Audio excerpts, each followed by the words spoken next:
हरे कृष्णा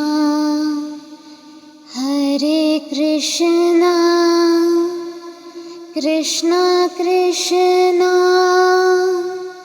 हरे हरे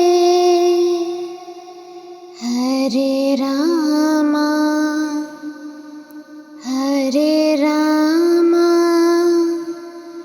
राम राम हरे हरे।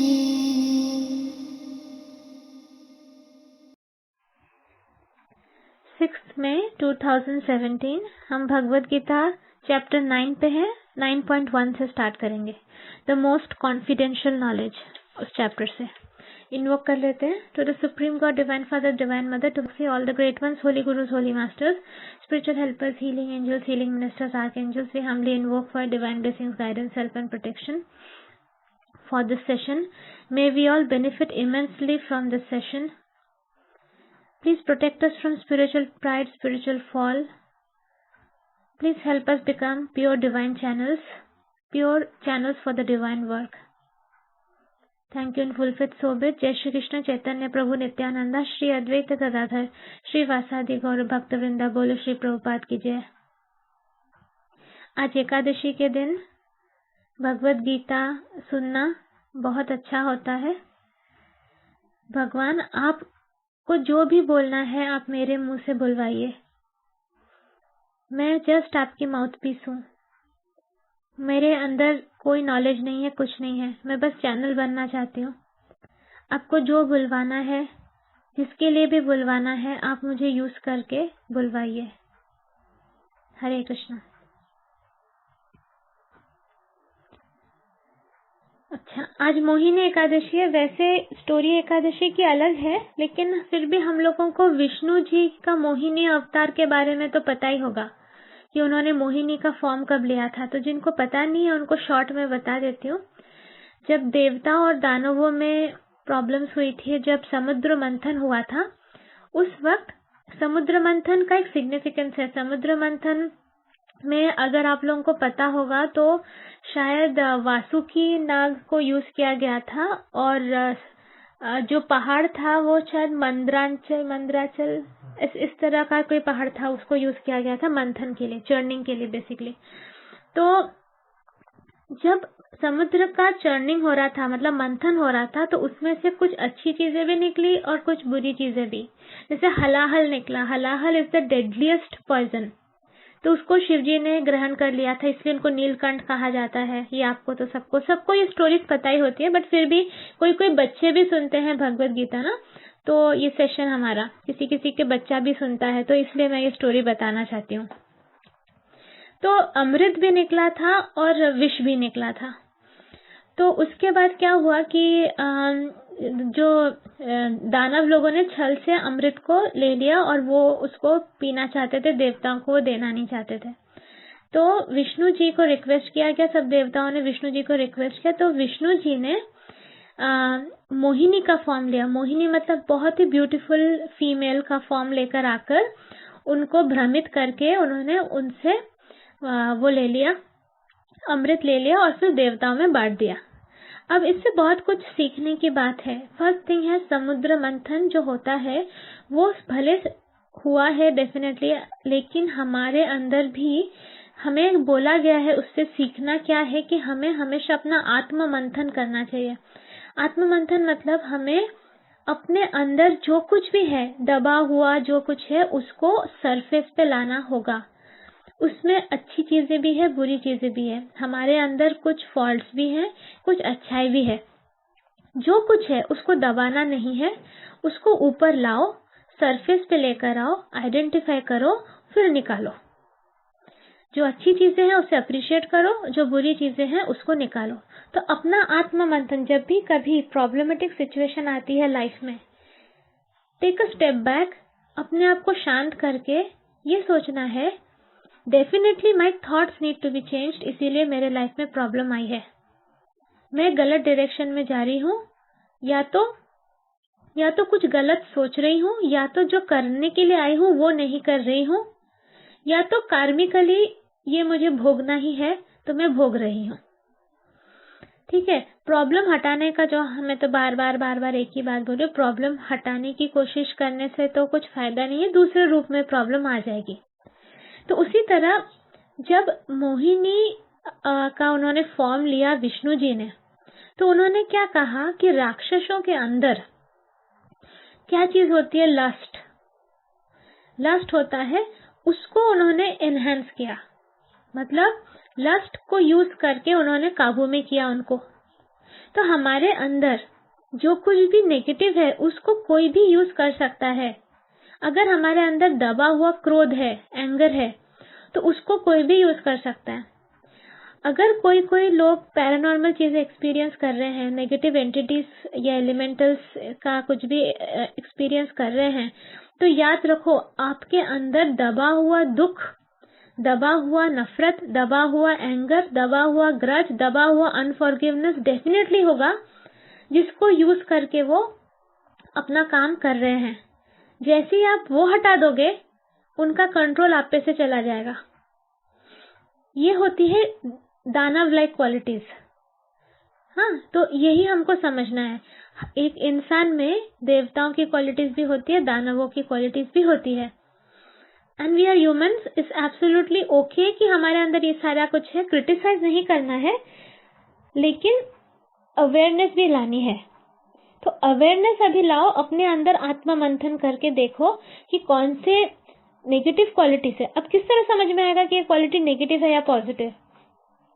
जब आप एक सिचुएशन में पेन फील कर रहे हो, तब अपना आत्मा मंथन करके देखो कि किस चीज के वजह से मुझे पेन फील हो रहा है। आपका गुस्सा या आपका एक्सपेक्टेशन या क्या, कौन सी चीज के लिए पेन फील हो रहा है? जैसे ही आप उसको हटा दोगे, वो थॉट फॉर्म को हटा दोगे, आपको शांति मिलेगी, and then you will know कि ये वाली चीज थी। फॉर एग्जाम्पल, सपोज किसी के साथ आपकी लड़ाई हुई है, आप कंटिन्यूसली उसके बारे में सोच रहे हो, आपको पेन फील हो रहा है कि उसने मेरे साथ ऐसे कैसे किया, उसने मेरे साथ ऐसे कैसे किया।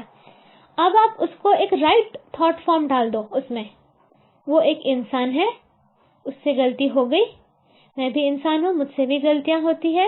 एक इंसान ही दूसरे इंसान को समझेगा नहीं तो कैसे होगा? हम में से कोई भगवान नहीं है। तो इट्स ओके, जरूरी नहीं है कि फॉरगिवनेस करना मतलब फिर से गले मिलना है एंड ऑल दैट। फॉरगिवनेस मतलब होना है to get rid of that feeling जो आपको तकलीफ दे रही है, और उसको भी शांति दे दो। वो इंसान को भी बुरा लग रहा होगा, उस इंसान को भी गिल्टी फील हो रहा होगा, तो उस इंसान को भी शांति दे दो, उसको माफी दे दो, खुद माफ कर दो और उस चीज से निकल जाओ, पेन खत्म। अगर राइट थॉट लिया तो 5 मिनट में आप पेन को खत्म कर सकते हो। लेकिन हमारे कभी कभी क्या होते हैं, थॉट्स आने के बावजूद भी हमें पता है क्या करना, हम नहीं कर पाते। That is because of our low soul strength. क्यों माफ करूं? अगर ये क्यों माफ करूं है, then that is lack of knowledge. तो प्लीज मेरे सारे भगवत गीता सेशन सुनो। लेकिन है माफ करना है पर नहीं कर पा रही हूं या कर पा रहा हूं, that is lack of soul strength. Be very clear with yourself. अपने आप को हमेशा पोस्टमार्टम करके देखो। हमें खुद अपने आप को समझना है, कोई और आके हमको समझ के कुछ बताएगा नहीं। हमें खुद को समझना है कि क्या चीज तकलीफ दे रही है। Is it lack of knowledge और lack of soul strength? Lack of knowledge मैंने बता दिया, भगवत गीता सेशन सुनो। लैक ऑफ सोल स्ट्रेंथ है, you have to do this practices, spiritual practices, chanting, meditation, forgiveness, सब कुछ, and speak to spiritual buddies. आपके volunteer से बात करो, कैसे भी करके। जैसे आपका सोल स्ट्रेंथ बढ़ जाएगा, तुरंत आपका 50% काम तो हो ही जाता है उसमें। देन यू फॉरगिव कर दो, अपने दिल से बोझ हटा दो। तो ये था कि आत्मा मंथन करके, ये मैंने सिर्फ एक सिंपल एग्जांपल बताया आपको, और हर स्टेप में, हर स्टेज ऑफ लाइफ में आप ये करोगे तो आपका थॉट पैटर्न कंट्रोल में रहेगा। धीरे धीरे आप में इम्प्रूवमेंट होगी, एंड धीरे धीरे जो हमेशा जो हर 2 दिन बाद दुख आता है या 5 मिनट बाद दुख आता है, उससे आपको मुक्ति मिलेगी। बेसिकली शांति चाहिए ना सबको। आजकल हर एक इंसान को पहले शांति चाहिए, उसके बाद बाकी जो कुछ चीजें हो। तो शांति के लिए दिस इज वेरी इंपॉर्टेंट। तो ये मैंने जिस मोहिनी के बारे में बताया, तो मोहिनी वॉज वेरी ब्यूटीफुल और उसको देखकर ही सारे दानव लोग लट्टू हो गए और फिर वो हिप्नोटाइज हो गए उसकी ब्यूटी में। तो वो अमृत के बारे में कम्प्लीटली भूल गए और अमृत को लेकर मोहिनी ने वो देवताओं को दे दिया। ठीक है, दैट वाज विष्णु जी का ये फॉर्म है।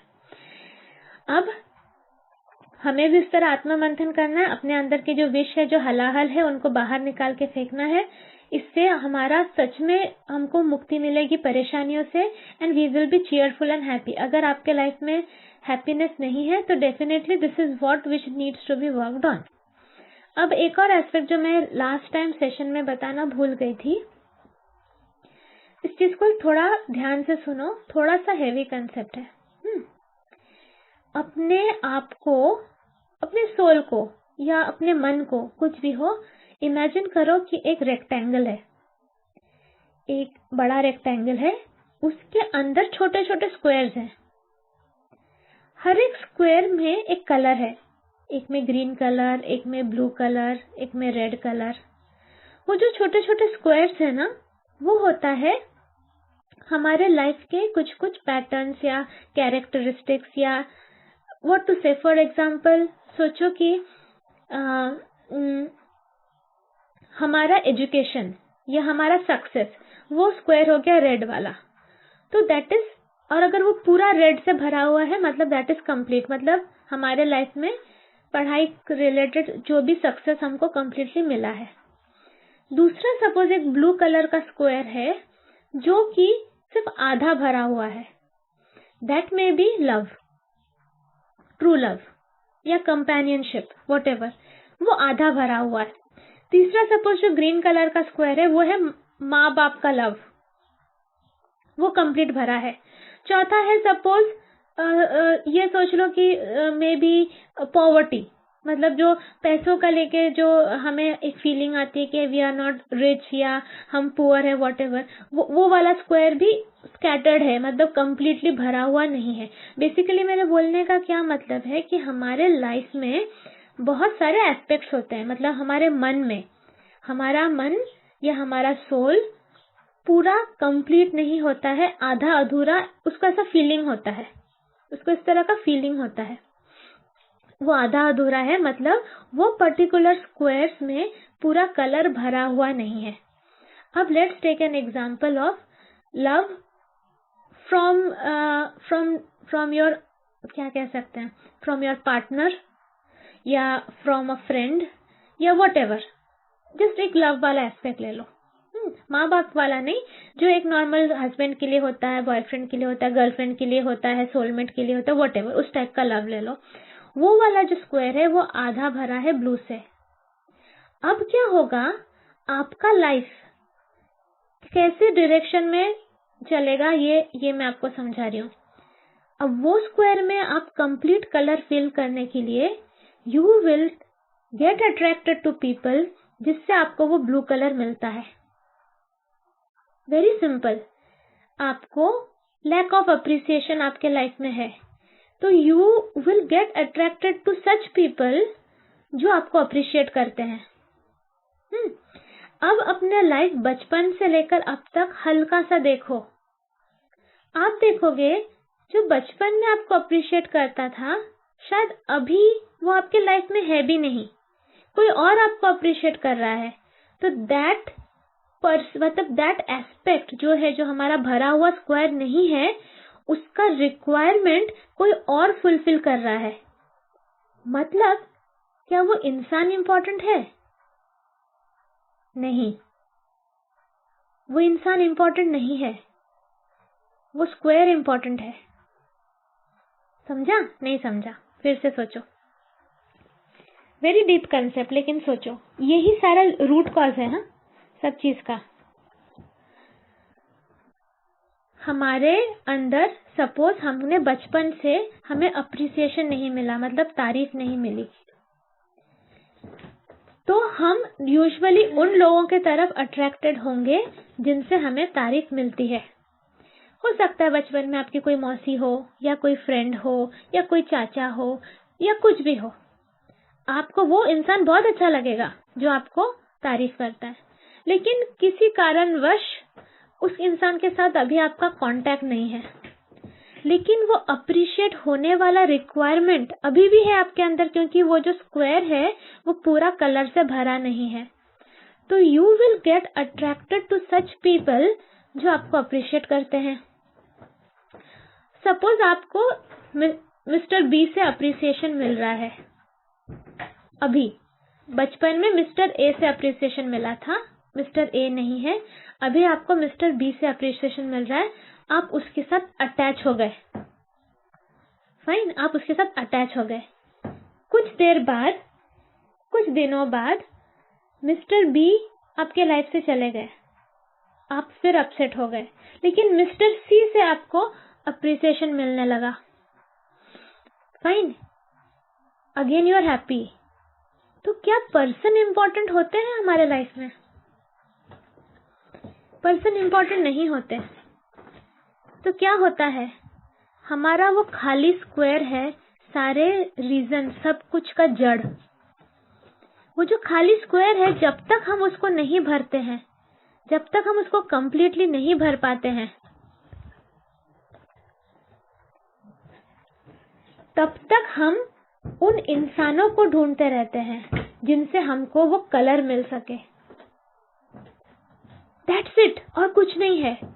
तो अगर आपको आपका ब्रेकअप हो रहा है, या अगर आपको आपके हस्बैंड से वो प्यार नहीं मिल रहा है, या अगर आपको आपके माँ बाप से वो प्यार नहीं मिल रहा है, या बीवी से वो नहीं मिल रहा है, वट एवर इट इज, अपने आप को पीछे लेकर समझो आपकी सोल, आपका माइंड, आपका दिल बस एक रेक्टेंगल है जिसमें डिफरेंट डिफरेंट स्क्वायर्स है, एक स्क्वायर में कम कलर है। तो अब आप बोलो, आप उस इंसान को कंटिन्यूअसली क्रिटिसाइज करोगे जो आपका ये कलर भर नहीं पा रहा है, कि आप क्या करोगे? आप खुद सोचो। आपकी शादी हुई, आपकी बीवी या आपके हस्बैंड आपको अप्रिशिएट नहीं करते आपके एफर्ट्स के लिए, लेकिन अप्रिसिएशन तो सबको चाहिए, प्यार तो सबको चाहिए। ये तो जो बोलता मुझे नहीं चाहिए वो झूठ बोल रहा है, हर इंसान को चाहिए, इनफैक्ट भगवान को भी चाहिए। इसीलिए तो हम इतने भजन वजन गाते हैं, है ना। प्यार तो भगवान को भी चाहिए, अप्रिसिएशन भगवान को भी चाहिए, लेकिन उनको हायर फॉर्म वाला चाहिए, हमारे जैसे ऐसा नहीं कि कोई तो बोला अरे तुम कितनी ब्यूटीफुल हो, तुम्हारा चेहरा कितना सुंदर है, और हम फूल के एकदम गुब्बारा बन गए, वैसे वाला नहीं, जेन्युइन वाला। लेकिन what ever it is, let's consider ये एक रिक्वायरमेंट है। अब आपके हस्बैंड या आपके वाइफ से या आपके पार्टनर से आपको वो नहीं मिल रहा है, आप उसको कंटिन्यूअसली क्रिटिसाइज कर रहे हो, उससे झगड़ा कर रहे हो, उसके साथ डिवोर्स के बारे में सोच रहे हो, या वॉट एवर जो कुछ आप स्टेप्स ले रहे हो।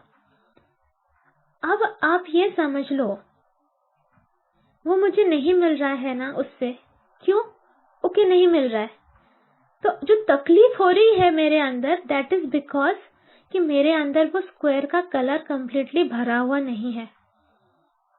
तो मैं उसको क्रिटिसाइज नहीं करूंगी।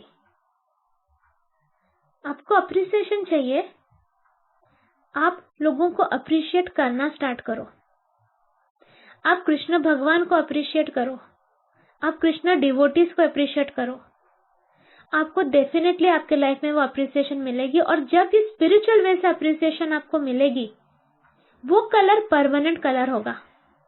इंस्टेड ऑफ दूसरे इंसानों के पीछे भागने से अच्छा है बेसिकली आपको वो कलर को ही भरना है ना, कलर मतलब आपको स्क्वायर को ही भरना है कलर से। तो जैसे ही वो स्क्वायर भर जाता है, आपका ये रिक्वायरमेंट खत्म, स्क्वायर आपका थ्रू स्पिरिचुअलिटी भरेगा। आप जो यूनिवर्स को देते हो वही आपको मिलता है ना। आप ये सोचो ना, आप किसी इंसान के दुख में जाके खड़े हो गए, उसको हेल्प कर दिया, उसको स्पिरिचुअल लाइन में लेकर आए, जब वो इंसान आपको दुआ देता है, जब वो इंसान आपको अप्रिशिएट करता है, वो मच मच बेटर होता है देन आपके हस्बैंड या वाइफ आपको अप्रिशिएट करते उससे। तो आपने क्या किया, आपने स्पिरिचुअल लाइन यूज किया। अदरवाइज क्या हो जाएगा मैं आपको बताती हूँ। आप अगर इस डायरेक्शन में नहीं करोगे तो आप अटैच्ड हो जाओगे उस सोर्स से जहां से आपको वो कलर मिल रहा है। जैसे वो सोर्स गायब, अगेन आप गड्ढे में गिरोगे, अगेन वही फिर गड्ढे में। तो मैं आपको एक परमानेंट कलर फिलिंग वाला ट्यूब दिखा रही हूँ, जिसमें आपको परमानेंट सारे जो हैं, जो जो ब्लॉक्स में कंप्लीट कलर भरे नहीं है स्क्वायर्स में, वो भर जाएंगे। You will feel complete. तो ये कंप्लीटनेस फील करने के लिए आपको इस डायरेक्शन में जाना होगा। और बाय द वे, ये आंसर मेरा नहीं है, ये जब मैंने एक बार भगवान कृष्ण से पूछा था तो मेरे दिमाग में आया था। मैं इतनी इंटेलिजेंट हूं नहीं कि मैं इतना कुछ कुछ बता पाऊं, उन्होंने ही मुझे बताया था ये वाला आंसर, जो मैं आप लोगों के साथ शेयर करती हूँ। तो इसलिए हमको ये समझना जरूरी है कि इंसानों को पीछे फर्स्ट ऑफ ऑल क्रिटिसाइज करना इंसानों को। अरे यार, सपोज एक सूखा हुआ गन्ना है, तुम उस गन्ने को कितना भी निचोड़ो, अगर उससे रस नहीं निकलने वाला तो नहीं निकलने वाला। तुम कितना निचोड़ोगे गन्ने को? तो वैसे ही अगर एक इंसान को आप कंटिन्यूसली बोल रहे हो, वो आपको अप्रिशिएट नहीं कर रहा, वो आपकी कदर नहीं कर रहा, वो आपको प्यार नहीं दे रहा है, तुम कितना निचोड़ोगे उसको? नहीं है उसमें रस तो निकलेगा ही नहीं, isn't it? तो इंस्टेड आपको क्या करना है, उसको जाने दो ना। दूसरों से हमें करना ही नहीं है कुछ ना, मतलब दूसरों से मांगना नहीं है कुछ। पॉइंट क्या है, अगर तुम्हारे हाथ में मतलब जल गया, सपोज एक स्पॉट में तुमको चटका लगा, जल गया, अब उस पे आप दवाई लगाओगे कि कंटिन्यूसली जहां से आपको चटका लगा उसको गाली दोगे? पेन हटाना है ना, तो पेन पे मरहम लगाओ, खत्म। तो अपने उस स्क्वायर में कलर डालना है, तो कृष्णा से मांगो वो कलर, और सिर्फ मांगने से नहीं मिलेगा, वो कलर दो आप यूनिवर्स को। ऐसे बहुत लोग हैं जिनको उस कलर की जरूरत है, आप उनको दो, then you are entitled to get it back. ये समझना बहुत इंपॉर्टेंट है। और निष्काम भाव से दो, विदाउट एक्सपेक्टिंग एनीथिंग। आप ये मत सोच के दो कि मुझे वो कलर चाहिए तो मैं दूंगी, नहीं। आप ऐसा सोचो, मेरे जैसे और एक दुखी इंसान है, चलो उसको नहीं दे रहा है कोई, मैं दूंगी, मैं दे तो सकती हूँ, ठीक है मैं पा नहीं सकती पर मैं दे तो सकती हूँ। ये वाला कंसेप्ट अपने अंदर हमेशा रखो, फिर देखो लाइफ कैसे बदलती है। ये एक्सपेक्ट करना कि हमारे अंदर कुछ एक्सपेक्टेशन ही ना रहे, ये पॉसिबल नहीं है। और एक चीज होती है सेंट, ये क्वेश्चन मैंने कहा था रेड्डी सर को पूछने के लिए कि the feeling of getting love and appreciated, क्या ये भी लोअर इमोशन है? मुझे नहीं लगता ये लोअर इमोशन है। तो रेड्डी सर ने कहा था कि सेंट फ्रांसिस ऑफ एसिसी का प्रेयर बोलना। तो जब मैंने सेंट फ्रांसिस ऑफ एसिसी का प्रेयर पढ़ा, मैंने कहा यही तो मैं भगवत गीता सेशन में सबको बोलती हूँ, इसका मतलब राइट ट्रैक पे ही हूँ। क्या है उसमें यह है कि instead of expecting that someone will understand you, you understand others. Instead of expecting that someone will love you, you love others, उसी टाइप का कुछ है। तो ये तो मैं कब से बोलते आ रही हूँ। तो फाइनली सब कुछ अलाइन हो रहा है। तो जो आपके लाइफ में नहीं है, उसके पीछे कंटिन्यूसली सर फोड़ के दुखी होने से बेटर है आप दो, वो आप देते रहो, दूसरों को दो, वो हो जाएगा। आपको शांति चाहिए, पहले किसी सामने वाले को शांत करो। सपोज आपको किसी लड़ाई हो रही है, खतरनाक लड़ाई हो रही है किसी के साथ, आप उस इंसान को समझा रहे हो, वो नहीं समझ पा रहा। क्यों? क्योंकि उसने अपने सारे डोर्स और विंडोज बंद कर लिए माइंड के। एक इंसान को जब हम ब्लेम करते हैं ना, वो ऐसे डिफेंसिव मोड में चला जाता है। उस समय ब्लेम नहीं करना है, उस समय क्या कहना है, I agree to what you are saying but there is a scope of improvement. पहले मान लो उसको, पहले उसको एक्सेप्ट करो, इंसान है वो, ठीक है। फिर बोलो I agree to what you are saying but there is a scope of improvement. ऐसे इम्प्रूव कर सकते हो यहाँ पे। समझा? आप इंसान हो, मैं भी अगर आपके जगह होती तो शायद ऐसा ही करती, लेकिन फिर भी ये होता तो बेटर होता। इसमें से अप्रोच करोगे तो सामने वाला थोड़ा रिसेप्टिव बनेगा, अदरवाइज वो नॉन रिसेप्टिव मोड में चला जाएगा। आपकी कोई बात नहीं सुनेगा, वो कुछ सुनेगा ही नहीं, समझेगा ही नहीं, खत्म। वो अपने जिद पे ही वो पर्सन अड़ा रहेगा। तो constructive and non violent communication किस तरह करना है वो भी आपको सीखना है।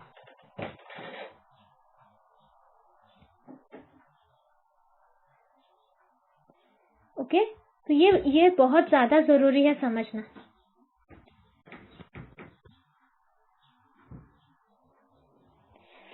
तो अब हम लोग मैंने एक बार शायद बोला था, लेकिन फिर से अभी क्योंकि बहुत सारे न्यू मेंबर्स हैं, तो हम लोग वो जो भजन है ओम जय जगदीश हरे, उसके थोड़े से सेंटेंसेस को समझने की कोशिश करेंगे। ये सभी को पता है, सभी को आता है, ओम जय जगदीश हरे, स्वामी जय जगदीश हरे, हाँ वो वाला जो सॉन्ग है, भजन है। लेकिन कितने लोगों को उसका हर एक सेंटेंस का मतलब डीप में पता है, ये हम लोग कोशिश करते हैं समझने की, क्योंकि ये भजन हर घर में ही गाया जाता है।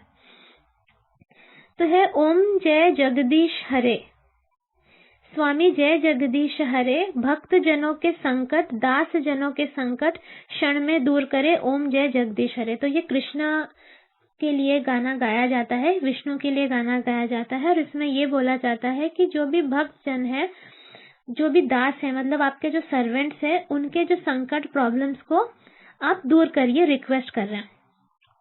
जो ध्यावे फल पावे, दुख बिन से मन का, स्वामी दुख बिन से मन का, सुख संपत्ति घर आवे, कष्ट मिटे तन का, ओम जय जगदीश हरे।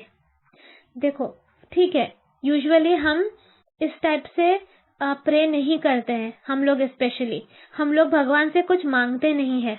लेकिन इसी को अगर हम इस इंटेंशन से बोले कि प्रभु अगर हमारे तन से कष्ट मिट जाएगा, हमारे बॉडी से जो पेन है वो मिट जाएगा, तो मैं और प्रॉपरली स्पिरिचुअलिटी कर पाऊंगा, then it is okay. Intention क्या है? सिर्फ तन से कष्ट मिट जाने का, मन से कष्ट मिट जाने का इंटेंशन नहीं है, दुख मिट जाने का इंटेंशन नहीं है, सुख संपत्ति घर आवे ये भी मांगना नहीं है। जहाँ पे कृष्ण है वहां तो लक्ष्मी होती ही है, हस्बैंड के साथ लक्ष्मी तो रहेगी ही ना अपने, तो जहाँ विष्णु पूजा होती है वहां तो लक्ष्मी होगी ही। लेकिन फिर भी हम स्टार्टिंग में ही ये इंटेंशन कर देंगे कि भगवान ये सारा कुछ जो मैं ये भजन के थ्रू आपको रिक्वेस्ट कर रही हूँ, ये मेरे स्पिरिचुअलिटी को और एनहेंस करे, मेरी भक्ति को और ज्यादा बढ़ाए, उसके काम में आए। क्योंकि अगर मैं बीमार रहूंगी, मैं कहाँ से भक्ति कर पाऊंगी? अगर मेरे बॉडी में ताकत ही नहीं रहेगी, सिर्फ पेन ही रहेगा, तो मैं कहाँ से भक्ति कर पाऊंगी? और अगर मेरे पास पैसा ही नहीं रहेगा, तो मैं तो सारा टाइम पैसा किस तरह कमाना है वही सोचते रहूंगी, तो मेरा दिमाग किस तरह स्पिरिचुअलिटी में जाएगा? तो देखो, अष्टलक्ष्मी बोलते हैं ना, लक्ष्मी क्या इंडिकेट करती है? सब कुछ इंडिकेट करती है, हेल्थ, फेम, सक्सेस, सब कुछ सब कुछ। तो ये सारी चीजें जरूरी होती है रहना, तो हमारे स्पिरिचुअलिटी में और हेल्प होगा। लेकिन अगर हम अटैच हो जाते हैं किसी एक चीज से, तब भगवान उसे हटा देते हैं। सपोज तुम पैसों को लेकर इतने अटैच हो गए कि सारा टाइम आप यही सोच रहे हो कि पैसे कैसे कमाना है, देन भगवान विल डू समथिंग। या आपको पैसा होने की वजह से बहुत गर्व हो गया है, और गर्व हो जाना मतलब spiritual pride leads to spiritual fall, तो वो भगवान आपको हटा देंगे फिर। ओके, तो ये आपको जब आप ये गाते हो, ये मन में रखना है कि ये इंटेंशन भी आप क्लियर कर दो।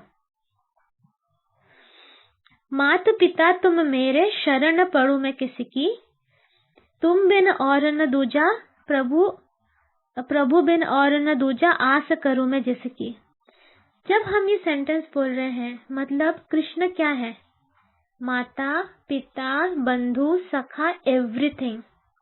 कृष्ण हमारे सब कुछ है, सब कुछ। आज इस लाइफ में आपके जो माता है, वो एक सोल है जिसको आपके माता की बॉडी मिली हुई है।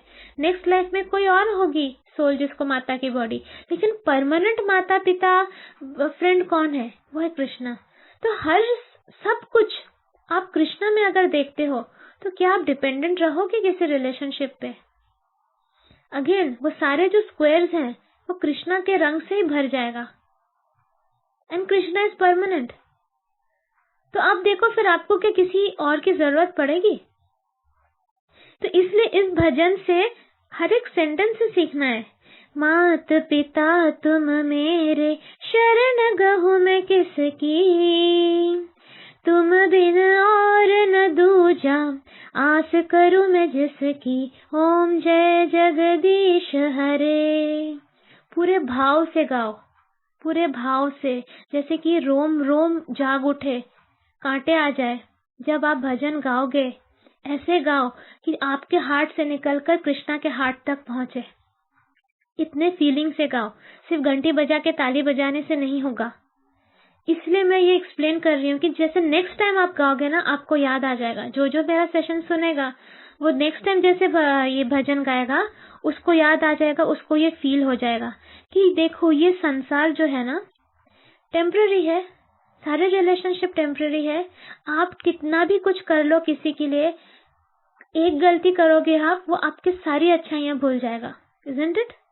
किसी के लिए भी करो, माता पिता के लिए भी करो तो भी, बच्चों के लिए करो तो भी, हस्बैंड वाइफ के लिए करो तो भी, फ्रेंड्स के लिए करो तो भी, एक गलती और इंसान सब कुछ भूलता है। हम भी ऐसे ही करते हैं दूसरों के साथ।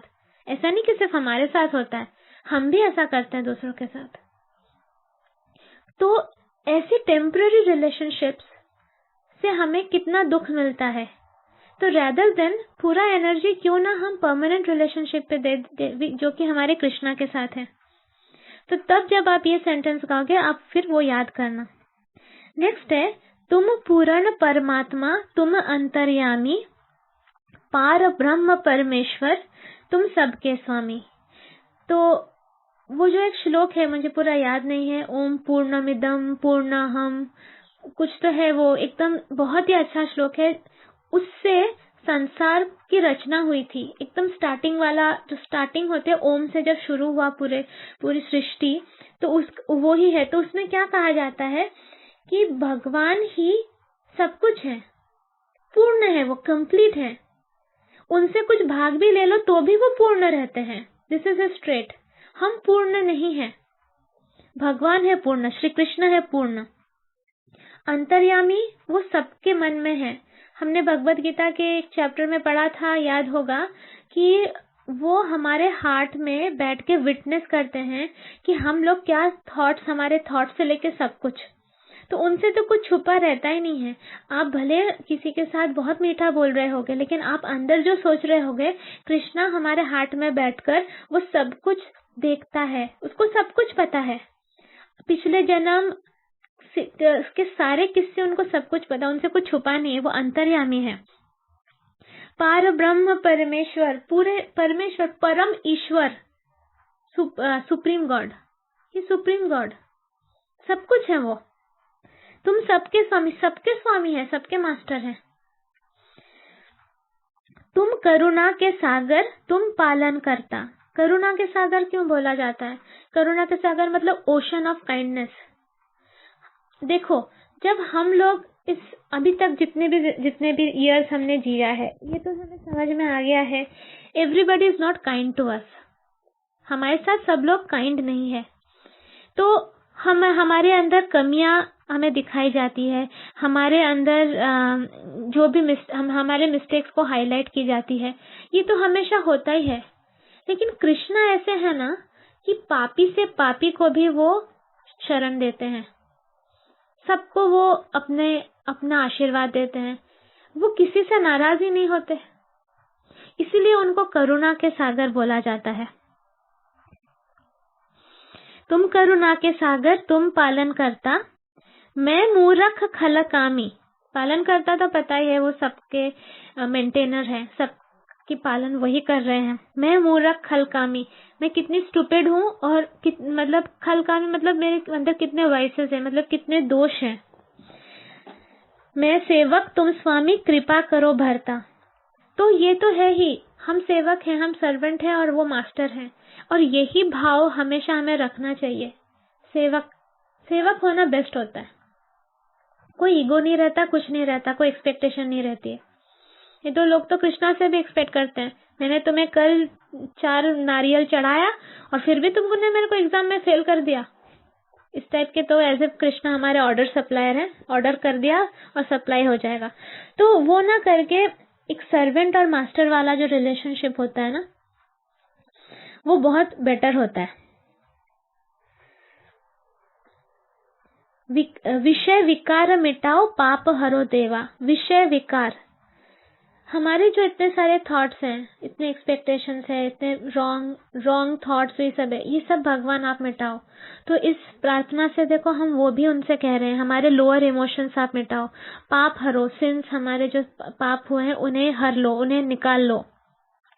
श्रद्धा भक्ति बढ़ाओ, संतन की सेवा, मतलब सारे लोगों की सेवा हम कर सकें। श्रद्धा और हमारी भक्ति बढ़ाओ, तो आप फेथ बढ़ाओ। सबसे इम्पोर्टेंट है फेथ। अपने आप को जज करो, अभी एनालाइज करो और बोलो कितना फेथ है भगवान पे। आपके लाइफ में कुछ भी बुरा होता है तो क्या आप उनको थैंक यू बोलते हो?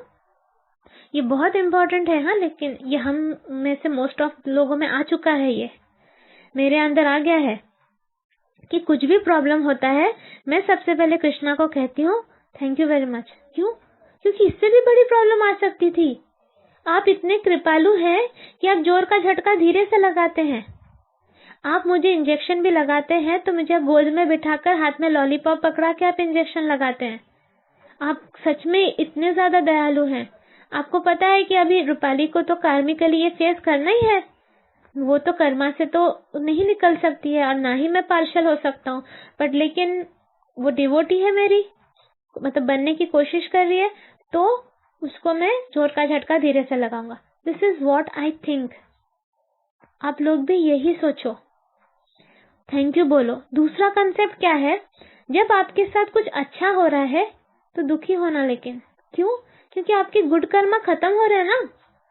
आपका गुड कर्मा का फिक्स डिपॉजिट तोड़कर ही तो वो सब कुछ हो रहा है। और जब आपके साथ बुरा हो रहा है, ये सोच आपका बैड कर्मा खत्म हो रहा है, तो कब खुश होना चाहिए? जब अच्छा हो रहा है तब खुश होना चाहिए कि जब बुरा हो रहा है तब खुश होना चाहिए? सोच के देखो, शांत दिमाग से सोच के देखो। हम ऑपोजिट करते हैं, कुछ अच्छा हो रहा है तो ये कितना अच्छा, बुरा हो रहा तो है भगवान तो प्यार ही नहीं करते, फालतू का मैं स्पिरिचुअलिटी कर रही हूँ, फालतू का रूपाली कहते रहती ये करो वो करो, कुछ नहीं होता, सब छोड़ दूंगी। बुरा हो रहा है मतलब जल्दी जल्दी भगवान बैड कर्मा को खत्म करके अपने पास बुलाने की कोशिश कर रहे हैं। इसमें भी तो उनकी करुणा ही है ना, क्यों गलत समझते हो?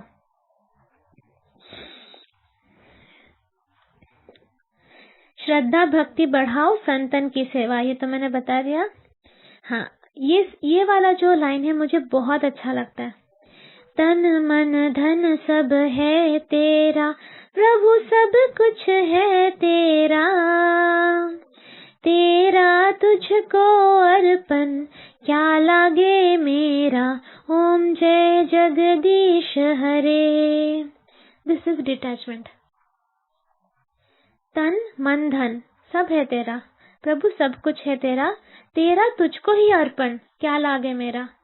नो ओनरशिप, नो पॉसेसिवनेस, सब कुछ भगवान का है। हम जब पैदा हुए हमारा कुछ भी नहीं था, ये बॉडी भी तो हमारा नहीं है, एक दिन तो इस बॉडी को भी छोड़ के चला जाना है। तो किस टाइप का अटैचमेंट करके रखते हैं हम?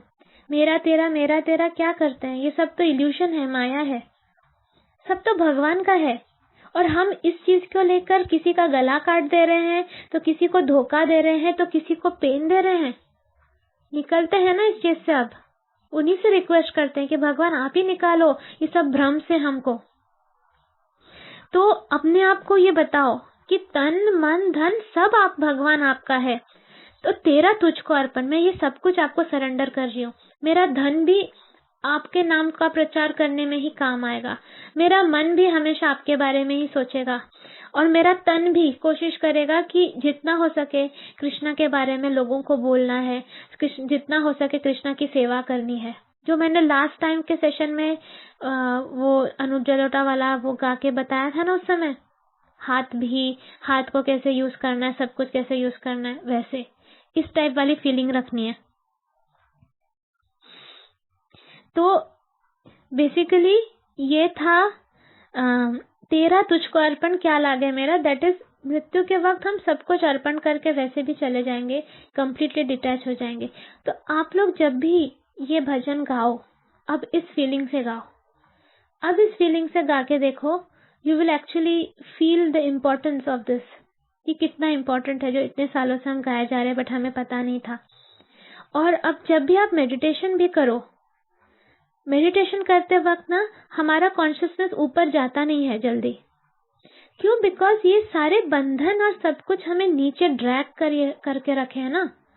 इतना वेट नीचे खींचेगा तो हमारा पैराशूट ऊपर जाएगा कैसे?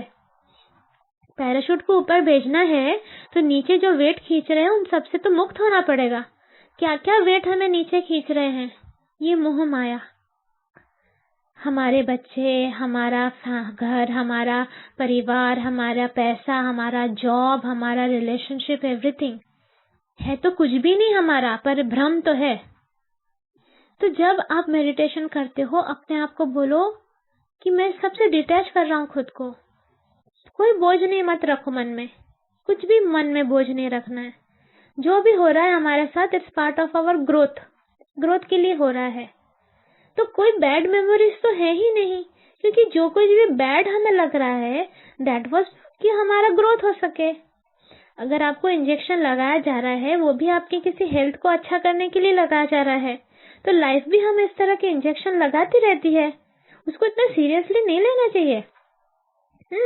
इंजेक्शन को बोलना चाहिए कोई बात नहीं, तुम्हारी गलती नहीं है, मेरे हेल्थ के लिए जरूरी है। तो लाइफ में जब भी कोई परेशानी आती हो, परेशानी को बोलो तुम्हारी गलती नहीं है, तुमको आना था मुझे कुछ सिखाने के लिए, मैं फटाफट सीख लेती हूँ। तो सबसे पहले डिफेंसिव मोड से निकलना है। जब भी परेशानी आती है हम डिफेंसिव हो जाते हैं, हम डर जाते हैं। फियर एक इतनी खतरनाक चीज है ना कि सब कुछ गड़बड़ करती है। फियर के वजह से रिलेशनशिप टूटते हैं, फियर के वजह से क्राइम भी होते हैं, बहुत कुछ होता है। फियर से निकलने की कोशिश करो। जब तुम्हारा कुछ है ही नहीं तो क्या लूज करोगे? बार बार अपने आप को समझाओ तुम्हारा कुछ भी नहीं है तो क्या लूज करोगे? सब तो कृष्ण का है। कृष्ण ने टेम्पररी बेसिस पे हमको दिया है यूज करने के लिए। देखो फॉर एग्जाम्पल आपके सोसाइटी में कोई आपने वो रखा है, कोई प्ले रखा है, नाटक रखा है। अब आपको कॉस्ट्यूम पहनना है तो आप दुकान में जाते हो, भाड़े पे कॉस्ट्यूम लेके आते हो ना। सपोज आपको रावण बनना है, भाड़े पे कॉस्ट्यूम लेकर आए, रावण बन गए। जब हो गया आपको रिटर्न करने जाना होगा ना, आप तो ये नहीं बोल सकते अब ये मेरा कॉस्ट्यूम है, अब मैं इसी मंच पे बैठा रहूंगा, ये मेरा ही मंच है। नहीं, उसी तरह हमको कृष्ण भगवान ने भाड़े पे दिया है हमारी बॉडी। ये बॉडी लो, अपने सोल का ग्रोथ कराओ, फिर बॉडी को छोड़ दो, वापस आ जाओ। तो इस कॉस्ट्यूम से इतना क्या लगाव? अब हम उस कॉस्ट्यूम के लिए किसी का गला काट दे तो, जो कॉस्ट्यूम मेरा है ही नहीं, तो क्या मतलब बनता है? ये सारे कंसेप्ट्स अपने माइंड में परमानेंट बिठाकर प्रॉपरली कंसेप्ट को समझकर आगे बढ़ो तो दुख कम हो जाएंगे लाइफ के। ये हम लोग क्यों कर रहे हैं इतना सब बड़बड़ क्यों? दुख कम करने के लिए, शांति मिलने के लिए। तभी मिलेगी शांति जब क्लियर हो जाए सारे कंसेप्ट। तो ये था ओम जय जगदीश हरे का वो थोड़ा डिस्कशन इस पे। अब हम आ जाते हैं चैप्टर 9 टेक्स्ट नंबर 2 पे। अच्छा, this knowledge is the king of education, the most secret of all the secrets. It is the purest knowledge, and because it gives direct perception of the self by realization, it is the perfection of religion. It is everlasting and it is joyfully performed. This chapter of Bhagavad Gita is called the King of Education because it is the essence of all doctrines and philosophies explained before. Among the principal philosophers in India are Gautama, Kanada, Kapila, Yajnavalkya, Sandilya, and Vaishvanara. And finally there is Vyasadeva, the author of Vedanta Sutra. So there is no dearth of knowledge in the field of philosophy or transcendental knowledge. Now the Lord says that in this 9th chapter is the king of all such knowledge, the essence of all knowledge that can be derived from the study of Vedas and different kinds of philosophy. इसलिए इस chapter का नाम है the most confidential knowledge ना। वो इस chapter में हमको पता चलेगा कि सबसे इम्पोर्टेंट नॉलेज क्या है। This is a very very important chapter. It is the most confidential because confidential or transcendental knowledge involves understanding the difference between the soul and the body. जब तक आप बॉडी से एसोसिएटेड रहोगे, जब तक आप ये नहीं बोलोगे कि I am soul not body, तब तक आपको कुछ भी समझ में नहीं आएगा, तब तक आपको हर चीज बिग डील लगेगा, सब कुछ बिग डील लगेगा। बिकॉज देखो, कोई कोई लोग अपने आइडेंटिटी से बहुत ज्यादा अटैच्ड होते हैं। इन द सेंस क्या, कि अगर कोई मुझे बुरा बोल दे तो this is also kind of ego, this is also kind of attachment with body. अब ये हमेशा याद रखो कि कोई हमें अगर बुरा बोलता भी है तो वो उसका कंसेप्ट है ना, उसकी वजह से मैं अपने लाइफ में चेंजेस क्यों करूं। अब मैं अगर सपोज मैं तो कुछ भी करते रहती हूँ, मुझे जो सही लगता है मैं फेसबुक पे लगा देती हूँ, कितने लोगों को वो अच्छा नहीं लगता, कोई कोई लोग क्रिटिसाइज भी करते हैं, लेकिन वो उनका कंसेप्ट है ना, उनके वजह से मैं क्यों चीजों को चेंज करूं। अब ये जो ग्रुप बनाया है, इसमें जो चीज भी इसका प्रचार हो रहा है, जरूरी नहीं सबको सही लगता है, लेकिन इतने सारे लोग हैं जिनको बेनिफिट मिल रहा है, तो इसको क्यों स्टॉप किया जाए।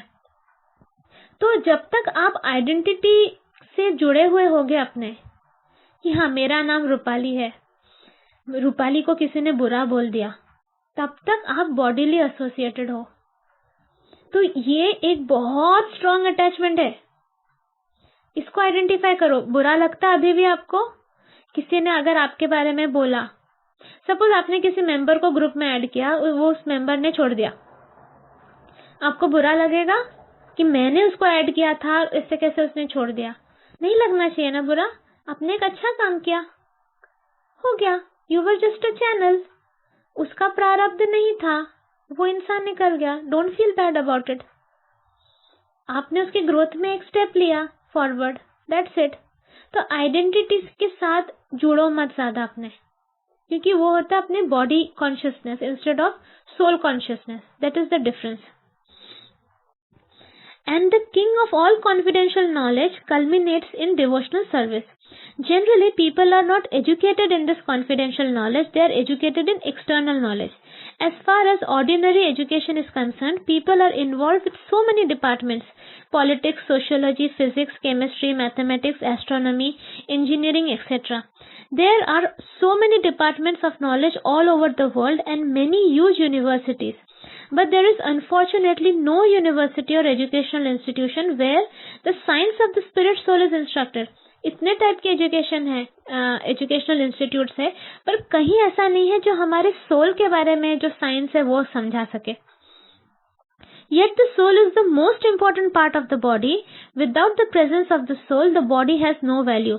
Still, people are placing great stress on the bodily necessities of life, not caring for the vital soul. सबसे important soul है, उसी के ऊपर ना knowledge दिया जाता है, ना उसी के बारे में कुछ सिखाया जाता है। The Bhagavad Gita, especially from the 2nd chapter on, stresses the importance of the soul. In the very beginning, the Lord says that this body is perishable and that the soul is not perishable. ये body खत्म हो जाएगी, लेकिन आत्मा कभी खत्म नहीं होती है। That is a confidential part of knowledge. Simply knowing that the spirit soul is different from this body and that its nature is immutable, indestructible and eternal. जब तक आपको ये बात पता नहीं थी, तब तक आपको मौत से डर लगता था, क्योंकि आपको लगता बस बॉडी सब कुछ है, जो मैक्सिमम लोगों को लगता है। लेकिन जब आपको पता चल गया कि मौत उतनी खतरनाक है ही नहीं जितनी फील होती है, क्योंकि मरने के बाद सिर्फ बॉडी ही हम छोड़ते हैं, आत्मा तो हमारी मरती नहीं है, आत्मा को दूसरी बॉडी मिल जाती है, तब थोड़ा डर खत्म हुआ ना। तो सोचो ये कितना इम्पोर्टेंट नॉलेज है। बचपन से हम मौत के डर से कितना डरते थे, अब हमें वो डर नहीं लगता है। But that gives no positive information about the soul. Sometimes people are under the impression that the soul is different from the body, and then when the body is finished or one is liberated from the body, the soul remains in void and becomes impersonal. But actually that is not the fact. How can the soul, which is so active within the body, be inactive after being liberated from the body? किसी किसी को गलत फहमी होती है कि जब मृत्यु हो जाती है तो बॉडी से आत्मा निकलकर बस ऐसे इनएक्टिव हो जाती है, वॉइड में मतलब खो जाती है। तो लेकिन ये नहीं है, ये कह रहे हैं कि जो आत्मा इतनी एक्टिव थी बॉडी के अंदर रहते हुए, तो बॉडी के बाहर भी वो डेफिनेटली बहुत कुछ काम करती होगी। It is always active. If it is eternal, then it is eternally active, and its activities in the spiritual kingdom are the most confidential part of the spiritual knowledge. These activities of the spirit soul are therefore indicated here as constituting the king of all knowledge, the most confidential part of all knowledge. This knowledge is the purest form of all activities as explained in Vedic literature. In the Padma Puran, man's sinful activities have been analyzed and are shown to be the results of sin after sin. Padma Purana पढ़ना पड़ेगा, जिस तरह गरुड़ पुराण है उस तरह पद्म पुराण है। उसमें इंसानों का सारा जो पाप है उसको एनालाइज करके पूरा बताया गया, ये पाप करने से ये होता है, वो पाप करने से ये होता है। Those who are engaged in fruitive activities are entangled in different stages and forms of sinful reaction. For instance, when the seed of a particular tree is sown, the tree does not appear immediately to grow. It takes time. It is first a small sprouting plant, then it assumes the form of a tree. Then it flowers and bears fruits, and when it is complete, the flowers and fruits are enjoyed by persons who have sown the seed of the tree. अब ये important part सुनो. Similarly, a man performs a sinful act, and like a seed, it takes time to fructify. There are different stages. The sinful action may have already stopped within the individual, but the results of the fruit of that sinful action are still to be enjoyed. There are sins which are still in the form of a seed, and there are others which are already fructified and are giving us fruit, which we are enjoying as distress and pain. ये इसका मैंने एक example पहले भी बोला था, वो किसान वाला एग्जाम्पल कि पिछले साल किसान ने जो गेहूं बोया वो बहुत अच्छी क्वालिटी का था, लेकिन उसके पहले 5 साल पहले तक जो गेहूं बोता आया था, जो सीड बोया था, उसके गेहूं उतने अच्छे नहीं थे, पर उसने एक ऐसे कंटेनर में रखा है, एक लंबा सा कंटेनर जिसमें लोअर क्वालिटी वाले जो ग्रेन थे जो 5 साल पहले उसको मिले थे वो तो नीचे है, अच्छे क्वालिटी वाले ग्रेन अब वो ऊपर डाले जा रहा है, isn't it? पर जब वो निकाल रहा है वो तो नीचे से छेद से निकाल रहा है, तो उसको तो सारे लोअर क्वालिटी वाले ग्रेन ही मिल रहा है। तो फिर उसको लग रहा है कि मैं इतना मेहनत कर रहा हूँ फिर भी इतना पुअर क्वालिटी का क्यों मुझे मिल रहा है। तो उसी तरह हम लोगों ने इतना कुछ गलत किया है इतने सारे जन्मों में, उसका तो हमको रिटर्न मिलेगा ही ना। अब सोचो, तुम्हारे और एक आत्मा के साथ इंटरेक्शन हुआ था पिछले जन्म में, इस जन्म में भी हो रहा है। तुमने उसके तरफ 10 नेगेटिव बॉल फेंके, 10। उसके बाद तुम्हारा ये सब स्पिरिचुअल कांटेक्ट में तुम आए और तुमने नेगेटिव बॉल फेंकना बंद कर दिया, तुम अब पॉजिटिव बॉल फेंक रहे हो। अब वो जो 10 नेगेटिव बॉल फेंके उसमें से 5 नेगेटिव बॉल तो तुरंत आ गए, तुरंत आपने पेन फील कर लिया, लेकिन अभी भी तो 5 बचे हैं ना। जस्ट बिकॉज अब आप पॉजिटिव बॉल फेंक रहे हो इसका मतलब ये नहीं कि वो 5 नेगेटिव बॉल आएंगे नहीं, पहले वो 5 आ जाएंगे फिर आपके पास पॉजिटिव बॉल्स आएंगे। तो अगर आप स्पिरिचुअलिटी कर रहे हो और आपको फील हो रहा है यार कुछ भी नहीं हो रहा, तो वेट, इतना जो बोया है अभी तो वो उसके सीड्स तो आपको देखने पड़ेंगे ना। जो बोया है वो फसल कट कर तो आपके पास आएगी ना। अब जो न्यू सीड आप बो रहे हो अब से, उसकी फसल तो आप बाद में काटोगे ना। तो पेशेंस मत लूज करो, ये कंसेप्ट को समझो, हमेशा समझो। आप धनिया का बीज बोते हो, कुछ दिनों में आपको निकल आएगा धनिया का प्लांट और आपको सीड्स भी आ जाएंगे। यही आम का बीज बोते हो, 5 साल लग जाएंगे आम का फ्रूट मिलने के लिए। ठीक है, तो ये कर्मा इस तरह एक्ट करता है। इस वजह से ये कहा जा रहा है जो अभी भी सीड फॉर्म में है। फॉर एग्जाम्पल, आपने किसी एक इंसान को हेल्प किया 15 दिन पहले, तुरंत आपको हेल्प मिल जाएगी ऐसा नहीं, अब वो सीड फॉर्म में है। अब हो सकता है 5 साल बाद आपको जब बहुत ज्यादा जरूरत हो तब वो सीड फॉर्म में जो था कर्मा अब वो फ्रूट बना है, अब आपके पास हेल्प आई। समझे? तो दिल छोटा नहीं करना है। उसी तरह कोई एक बहुत बुरा काम आपने 5 जन्म पहले किया था, वो सीड फॉर्म में था, अब राइट सिचुएशन आई।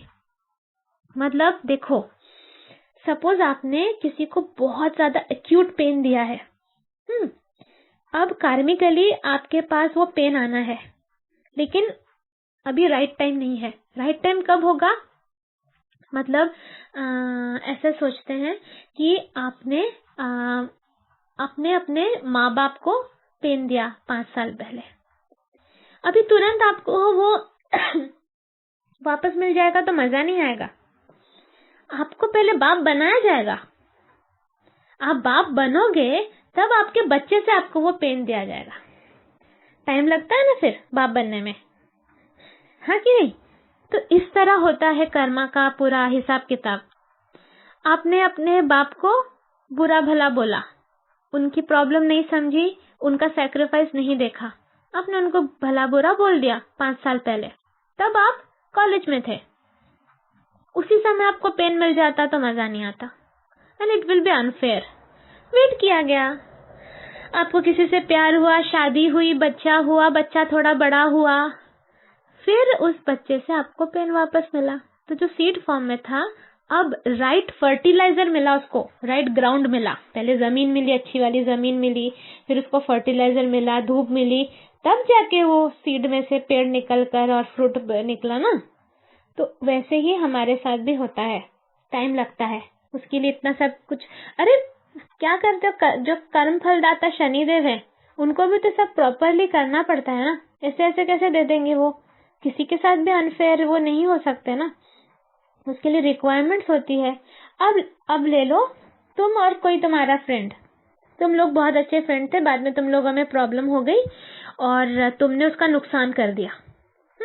नुकसान कर दिया, ठीक है, अभी तुमने उसका मर्डर कर दिया, चलो उसका मर्डर कर दिया, वो मर गया। तुम्हारी जितनी जिंदगी बची है, तुमने 10 साल और जिंदगी जी ली।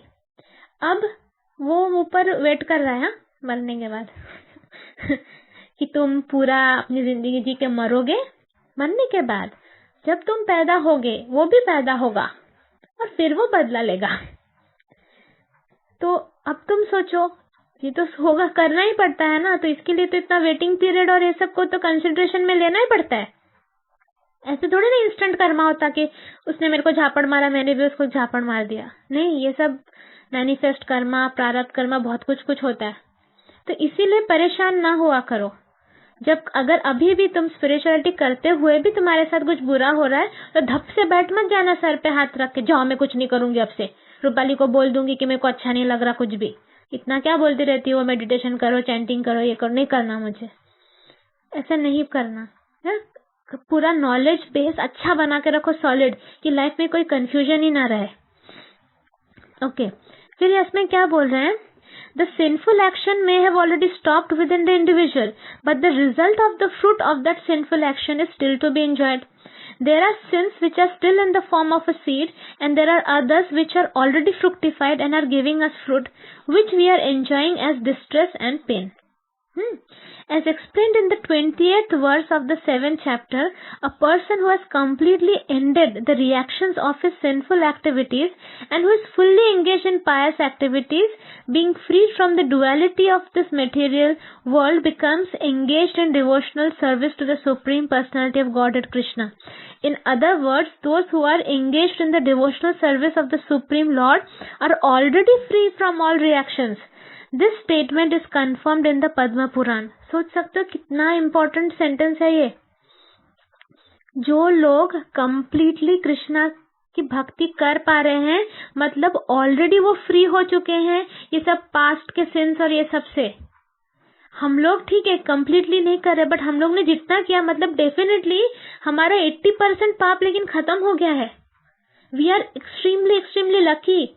इसीलिए हम कृष्णा की भक्ति कर पा रहे हैं। कृष्णा की भक्ति करना मजाक नहीं है। और जो कृष्णा की भक्ति नहीं कर पा रहा है, आप उसको इंट्रोड्यूस कर रहे हो, वो थोड़ा थोड़ा कोशिश कर रहा है लेकिन वो नहीं कर पा रहा है, इस तरह पूरा कृष्णा के प्रेम में नहीं रंग पा रहा है, मतलब अभी भी थोड़ा सा उसका सिंफुल रिएक्शन मिलना जो पास्ट का वो बचा हुआ है, उसको बोलो पेशेंस रखने को। हमेशा एक चीज याद रखो, स्पिरिचुअलिटी आप जब करते हो थोड़ी तकलीफ होगी आपको। मेडिटेशन करते वक्त स्पेशली बहुत लोगों ने जैसे बोला अजीब फील होता है, एंजॉय नहीं करते हैं। तो मैंने हमेशा एक एग्जांपल दिया है, आपके बाथरूम में आपका पाइप चोक हो गया, आपने प्लम्बर को बुलाया, प्लम्बर ने ढक्कन खोली, ढक्कन खोल के थोड़ी सी गंदगी बाहर निकाली तो क्या होता है, बदबू निकलती है? निकलती है कि नहीं? तो क्या बोलोगे प्लम्बर को, नहीं नहीं नहीं ढक्कन बंद कर दो, हमको बदबू नहीं चाहिए। आप तो प्लम्बर को यही बोलोगे जो है सब निकालो बाहर, जो चोक कर रहा है पाइप को सब कुछ निकालो, इजंट इट? तो आप जैसे मेडिटेशन करते हो ना, वो जो दबे हुए इमोशंस अंदर जो आपने गड्ढा खोद के दबा के रखा है कि मेरे को नहीं सोचना, वो सारे बाहर आने लगते हैं, उससे बदबू निकलती है, मतलब आपको डिस्ट्रेस फील होता है। उस समय आपको और मेडिटेशन करना चाहिए, और करो, और स्पिरिचुअलिटी करो, जैसे जो कुछ अंदर दबा हुआ है वो सारा निकल के बाहर आ जाए। एक बार जब वो सारा जो चोक कर रहा था कचरा निकल जाए, फिर फ्री फ्लो होता है ना पानी का, तो आपके अंदर भी एनर्जीज की फिर फ्री फ्लोइंग होगी। तो डरो मत, कंसेप्ट को समझो। इसी तरह आपको करते रहना है, करते करते करते करते क्या होगा, आपका पर्सपेक्टिव चेंज हो जाएगा लाइफ के लिए। जो लाइफ आपको मिजरेबल लगती थी वही ये देखोगे आप, आपका दृष्टिकोण ऐसा बदलेगा, oh my God it's so nice, it's so enjoyable, कितना कुछ कर सकते हैं। सब कुछ को थोड़ा सा कृष्णा कॉन्शियस वे में ढाल दो ना। आज मैंने एक गाना लगाया, वो जालिमा वाला गाना है ना, शाहरुख खान वाला, जो तेरी खातिर तड़पे पहले से ही क्या उसे तड़पाना। तो मैंने उसको चेंज करके कर दिया, जो तेरे खातिर तड़पे पहले से ही क्या उसे तड़पाना, ओ कृष्णा ओ कृष्णा। तो कृष्णा कॉन्शियसनेस लाकर सब चीज को चेंज करो ना, सब में कृष्णा देखो ना। आप गाना भी एंजॉय कर रहे हो पर उसमें भी कृष्णा है। हाँ, कब से हम कृष्णा की भक्ति कर रहे हैं, वो थोड़ा दया करते ही नहीं, तो उनको ऐसे कहा कि हम परेशान करेंगे। परेशान तो नहीं होते वो भी एंजॉय ही करते हैं।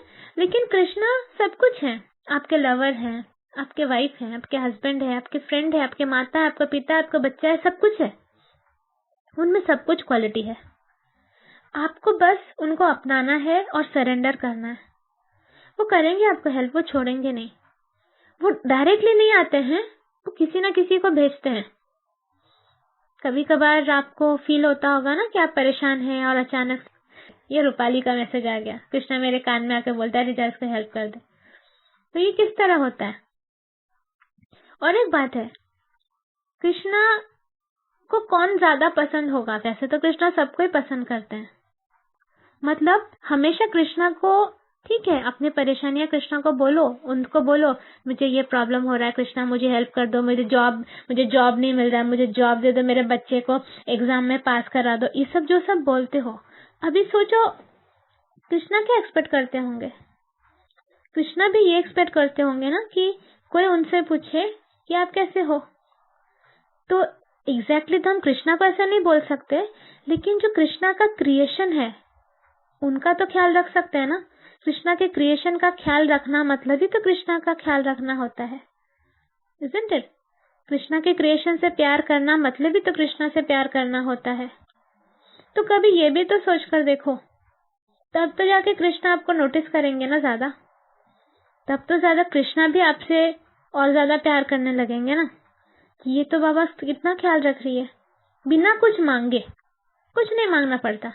तब तुम्हें बोलना भी नहीं होगा, कृष्णा को पता चल जाएगा कि तुम्हारा, वैसे उनको पता ही चलता है, लेकिन वो मैंने बोला जोर का झटका धीरे से, वो उस टाइप से आपके प्रॉब्लम्स को भी सॉल्व कर देंगे।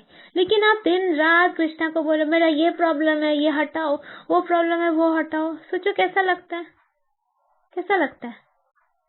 कुछ मत मांगो उनसे, उनको बोलो आपको तो सब पता है, आप जो कर रहे हैं अच्छा ही कर रहे होंगे मेरे लिए, बस मुझे उतना सोल स्ट्रेंथ दे दो कि मैं इस डिफिकल्ट घड़ी से गुजर सकूं, बस इतना मुझे आप वो दे दो, शक्ति दे दो। तो ठीक है, हम पेज नंबर 399 पे हैं, फर्स्ट पैराग्राफ हो चुका है। अब हम शुरू करेंगे नेक्स्ट टाइम पे, for those who are engaged in devotional service of the supreme personality of Godhead, यहाँ से शुरू करेंगे। ये बहुत बड़ा वर्स है तो ये खत्म नहीं होगा, आज यहीं पे खत्म करते हैं। और एकादशी है, अच्छे से एकादशी एंजॉय करो, चैंटिंग करो, अच्छा करो। सबसे बेस्ट है दिल में किसी के लिए घृणा नफरत कुछ मत रखो, अंदर कुछ भी मत रखो, कचरा किसी के लिए नहीं, वर्थ इट नहीं है। मैंने बताया ना, इंसानों का तो वैसे ही कुछ वो इम्पोर्टेंस नहीं है। कलर चाहिए हमको, कलर भरो ना स्पिरिचुअलिटी करके, उसमें अच्छा वाला शाइनिंग परमानेंट कलर जो निकलेगा नहीं, वो भरो। माफ कर दो सबको, अभी भी किसी को पकड़े हुए हो जिसने तुम्हारे साथ बुरा किया है, हो सकता है बहुत बुरा किया उसने, लेकिन ये सोचो इंसान है यार, परफेक्ट होता तो स्वर्ग में होता, परफेक्ट नहीं है इसीलिए धरती पे है, सीखने ही आया है वो इंसान।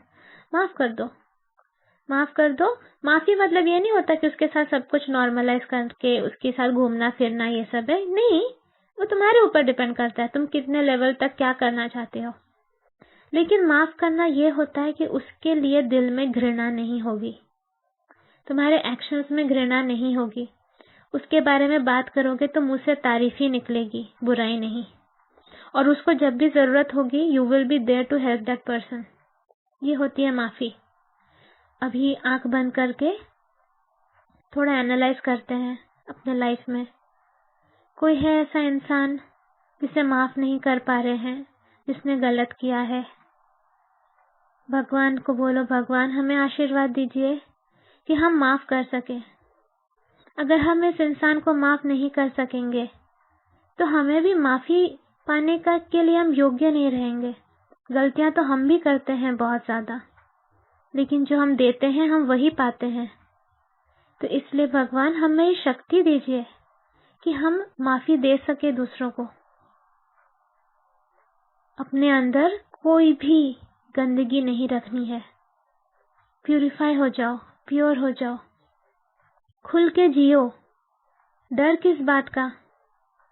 बहुत माइन्यूट इंडिपेंडेंस दिया है हमको और सिर्फ एक ही एक्सपेक्टेशन है उसमें से, किसी का बुरा मत करो। इमोशनली, वर्बली एंड फिजिकली किसी का बुरा मत करो। इतना ही एक्सपेक्टेशन देकर हमें भेजा गया है, माइन्यूट इंडिपेंडेंस लेकर। अब जियो जिंदगी, उड़ो, सच में उड़ो, जहां जहां उड़ना है उड़ो, जो जो करना है करो। और बस इतना ध्यान रखो इंटेंशन क्या है। इंटेंशन है किसी का बुरा नहीं करना है। अब फ्रीडम को फील करो, यू आर फ्री। जिंदा हो, जियो, मर मर के मत जियो। अपने अंदर जो भी बोझ है हटा दो, सारे बर्डन जो कंधों पे हैं उसे निकाल दो। जस्ट ब्रीथ, ब्रीथ करो एंड कंप्लीट फील करो। इमेजिन करो कृष्णा तुम्हारे सामने ही है, तुम्हें देख के स्माइल कर रहे हैं। वो कह रहे अरे पगली, अरे पगला, कितना सोचता है, सारा यूनिवर्स का ठेका तो मैंने लेकर रखा है, तूने अपने सर में क्यों यूनिवर्स बना के रखा है? सब कुछ तो मैं पालनहार हूँ, मैं कर रहा हूँ। तुझे तो बस इतना ही बोला कि तू बस नुकसान मत करना किसी का। उतना कोशिश कर अपने एक्शंस के थ्रू, और अगर नुकसान हो जाता है भरपाई कर दो, माफी मांग लो, ईगो को साइड में रख के। बस हो गया। और अपने तरफ से उस जिसको जख्म दिया है उसके जख्मों पर मरहम लगाते रहो, लगाते रहो, जब तक उसका जख्म पूरा हील नहीं हो जाता। ये कर्तव्य है। तुम्हारे वजह से किसी को जख्म मिला है तो तुम ये नहीं कह सकते हो कि 2 बॉटल मेडिसिन लगा दी अभी भी ठीक नहीं हुआ। जिसको जख्म दिया है तुम्हें मरहम लगाते रहना होगा, लगाते रहना होगा पेशेंटली, जब तक वो हील नहीं होता पूरी तरह। ठीक है, मुस्कुराओ, खुश रहो, अंदर से सब हटा दो। And your friend is Krishna, your everything is Krishna. किसी और की जरूरत नहीं है सच में, लेकिन जो लोग हैं हमारे आसपास उन्हें प्यार देंगे, रिस्पेक्ट देंगे, कुछ एक्सपेक्ट नहीं करेंगे, क्योंकि हमारे सारे एक्सपेक्टेशंस तो कृष्णा ही है। वो करेंगे ना जो उनको करना है, हमारे लिए जो सही है वो देंगे। Krishna does not give us what we desire, he gives us what we need। ये बहुत इंपॉर्टेंट बात है। जिस चीज की हमें जरूरत है वो देते हैं वो। हमारी इच्छाएं तो कुछ गलत चीज के लिए भी हो सकती है, वो नहीं देते, लेकिन किसके लिए होता है? जो सरेंडर करते हैं। तो कृष्णा के चरणों में सरेंडर करो अपने आप को, सब देख लेंगे वो। कुछ घबराने की जरूरत नहीं, अपने लाइफ के ड्राइवर सीट में बिठा दो और चलते रहो एंड एंजॉय द जर्नी। मर मर के नहीं, खुश होके, स्माइल करके, हर एक चीज को फील करके एंजॉय द जर्नी। ओके, तो फिर हम थैंक यू बोल रहे थे, पहले ब्लेसिंग कर देते हैं। May all our group members and their family members be blessed with good health, spirituality, prosperity, inner peace, inner forgiveness, soul strength. May we all be protected from spiritual pride, spiritual fall. May we all be protected from the negative entities, negative elementals, stress energies. May we all fulfill the purpose of our incarnation. May we all become pure channels for the divine work. जो लोग भी भगवत Gita session सुन रहे हैं, सबको protection मिले, सबको interest develop हो सब में, स्पिरिचुअलिटी के लिए सब में भक्ति डेवलप हो। जिन जिनको पॉसिबल हो सेशंस भेजो। ये मत सोचो कि वो तुम्हें अप्रिशिएट ही करे, स्टार्टिंग में वो अप्रिशिएट नहीं करेंगे, लेकिन जो चेंजेस उनके सोल में आना होगा हो जाएगा। तुम्हारा काम है बस स्पून, चम्मच का काम, खाना लेकर मुंह तक जाना है। वो मुंह खाने को खा रहा है कि नहीं वो तुम्हारा हेडेक नहीं है। तो स्प्रेड करो, स्पिरिचुअलिटी स्प्रेड करो, ग्रुप में इन्वॉल्व करो, ग्रुप की एनर्जी को इम्प्रूव करो। सारे लोग अच्छी से स्पिरिचुअलिटी करेंगे कि ग्रुप में बहुत सॉलिड एनर्जी होगी, सब लोग प्रोटेक्टेड रहेंगे। ये बहुत इंपॉर्टेंट है, एक रिस्पॉन्सिबिलिटी है हमारी मदर अर्थ के लिए। हम मदर अर्थ पे हम लोग एटलीस्ट भगवान मदर अर्थ को पिन नहीं चुभाएंगे, हम लोग एटलीस्ट। हम उनको ब्लेस ही करेंगे, हम उनको रिजुवेनेट ही करेंगे। हम जहाँ खड़े हैं हमारे आसपास के लोगों का भी हेडेक हमारा है कि वो भी खुश रहेंगे, हम भी खुश रहेंगे। एटलीस्ट उतना वाइब्रेशन तो हम अच्छा रखेंगे जैसे वहां पे तो उनको जलन ना हो, खुजली ना हो मदर अर्थ को, उतना हम कर सकते हैं। तो खुद खुश रहो पहले, छोटी छोटी चीजों को इग्नोर करो। तो पूरे दिन में बहुत छोटी छोटी चीजें होती है, मेन चीज पे फोकस करो। इंटेंशन उस इंसान का क्या था, उस पे फोकस करना है। छोटी छोटी चीजों को इग्नोर करो, ठीक है। मेरा ब्लेसिंग सबके साथ है, सब लोग खुश हो। तुम्हारे जो भी मन की इच्छा है अगर तुम्हारे लिए सही हो तो वो पूरी हो, safely, properly, rapidly. Okay, take care, happy weekend, happy Ekadashi, bye bye. Oh हाँ सॉरी, थैंक यू बोलना था, थैंक यू बोलना, ब्लेसिंग क्या था। Okay, thank you supreme God, divine father, divine mother, all the great ones, holy gurus, holy masters, spiritual helpers, healing angels, healing masters, archangels. Thank you for the divine blessings, guidance, help and protection during this session. जय श्री कृष्ण चैतन्य प्रभु नित्यानंद, श्री अद्वैत गदाधर श्रीवासादि गौर भक्तवृंदा, बोलो श्री प्रभुपाद की जय। Thank you for giving us an opportunity to understand the wonderful knowledge you have shared in the universe. Thank you in full faith. So be it. Bye bye.